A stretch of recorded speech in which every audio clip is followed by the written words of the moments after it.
The cat had been doing it for 3 days before the family paid attention, not once, not occasionally.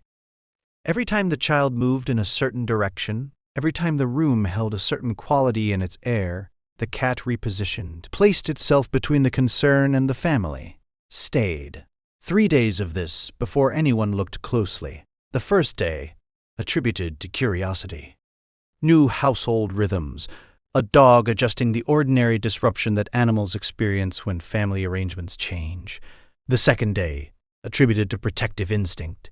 Dogs were protective of children. Everyone said so. The behavior was noted, smiled at, and set aside. The third day, the father sat down and watched. He watched for 40 minutes. He watched the cat navigate the room with a precision that did not belong in the category of instinct or habit. He watched what the cat was paying attention to, and what it was paying attention to was specific and consistent and directed. He called the pediatrician. Describe the dog's behavior, the doctor said. Not the child's behavior first, the dog's. He described it. The positioning, the attention, the 3 days of returning to the same location with the same focus. And the child, the doctor said. Any changes in the past 72 hours, he thought? He described what he had not connected until this moment.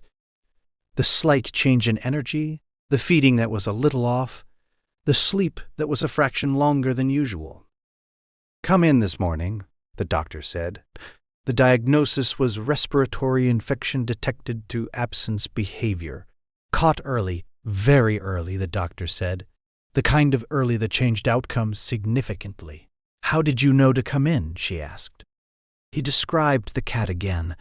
The 3 days, the 40 minutes of watching. She looked at the cat sitting in the waiting room through the window. They detect respiratory infection detected through changes in scent chemistry, she said. Changes that present before any human-readable symptom. The behavior you're describing is consistent with what researchers have documented in alert animals. He drove home thinking about 3 days. About the 2 days of explanations that had not been wrong exactly, just incomplete. About the third day, when he had finally stopped explaining and started watching. About the 40 minutes, all it had taken was 40 minutes of actual attention. The cat was at the door when he pulled in.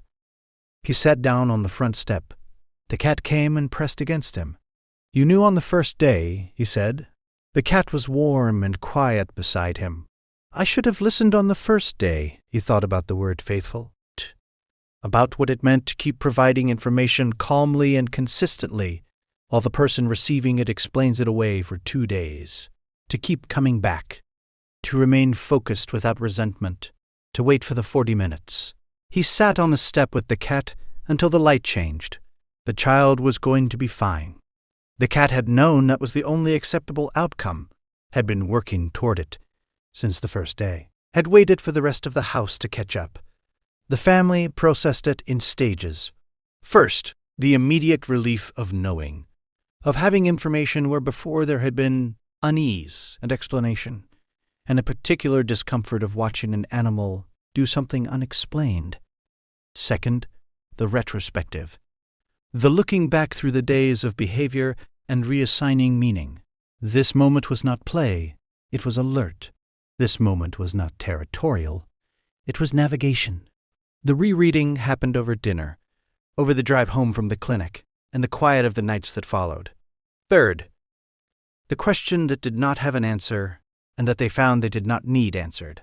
How long had the cat known, not known, detected, responded to, done the thing? The research existed. They found it in pieces over the following days. Studies on canine olfactory detection of blood glucose. Studies on animal alerting to seizure precursors. Documented cases of dogs identifying respiratory changes, cardiac events, bacterial infections, all before human instruments registered anything wrong. The mechanism in each case was the same. Chemical compounds that shift when physiology changes. Compounds that exist in breath and skin, and the microscopic chemistry of a body doing something different than its normal operating state. A dog's nose contains roughly 300 million olfactory receptors.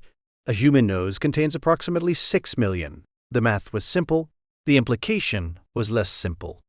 It meant the cat had been living in a version of their home that was richer in information than the version they occupied, had been reading in real time a chemical record of everyone in the house, had been tracking changes in that record, the way a careful person tracks changes in a patient's chart, had flagged the change, had acted on the flagging, had kept acting until someone paid attention.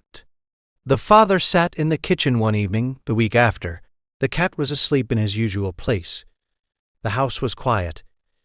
He thought about the word alert, about what it meant when applied to an animal rather than an instrument. Instruments beeped. Lights came on. Numbers changed on screens. This had been different. This had been a living thing, making a decision about what the information required, and then executing the decision daily, without acknowledgement, without the guarantee that anyone would ever understand what it was doing. Just doing it. Just staying at the post. He looked at the cat, sleeping. He thought about what he owed this animal. Not gratitude exactly. Gratitude implied a transaction, and there had been no transaction. The cat had not done this for gratitude, had done it because the biology of the house had changed, and the change required response. He thought about what he owed was more like attention, like the kind of watching that he had finally done, the 40 minutes or the night check, or the moment in the doorway when he had stopped explaining and started looking. He owed that consistently. He intended to give it. The cat stirred in his sleep. His legs moved briefly, running in some dream version of the yard, some private accounting of the day's information. Then he was still again,